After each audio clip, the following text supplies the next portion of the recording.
पाठ 2। हेरफेर। पाठ का सार। इस पाठ में बताया गया है कि मजदूर दिन भर अथक परिश्रम करने के बाद भी 2 समय का भोजन प्राप्त नहीं कर पाता है। धनी व्यक्ति भी दिन रात उसका शोषण करते हैं। कोई मजदूर जब संपन्न हो जाता है तो वह भी धनिकों की तरह अन्य मजदूरों के साथ निर्दयता का व्यवहार करता है। एक मजदूर सारा दिन लहूपसीना एक कर देने वाली मेहनत करने के बाद सांझ के समय 2 आने पैसे अपनी फटी पुरानी चादर के कोने में बांधकर शहर से निकला और मजदूरों की बस्ती की तरफ चला।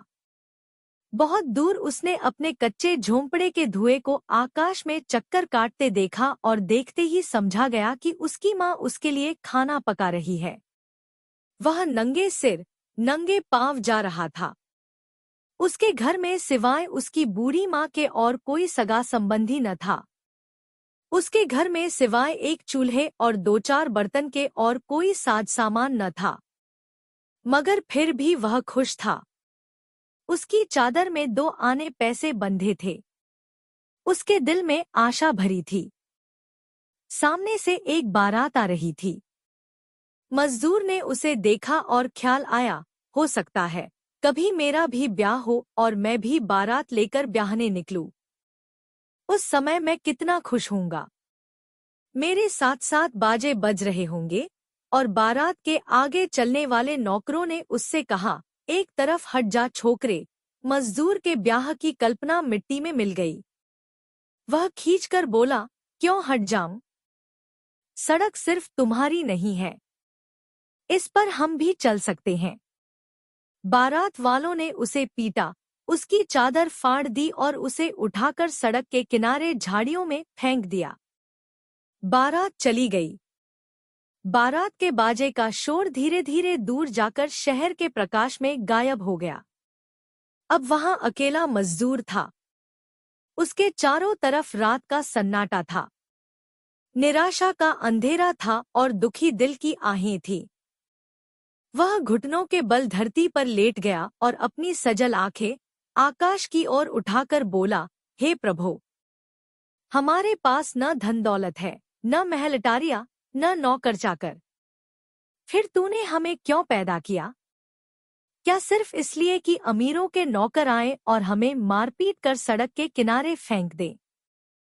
आखिर दुनिया को हमारी क्या जरूरत? कई वर्ष बीत गए। मजदूर ने जीजान से काम किया। दिन का आराम बेचा, रात की नींद बेच दी, शतरंज की चाल चली, छलकपट, धोखे से धन पाया और धनी बन गया।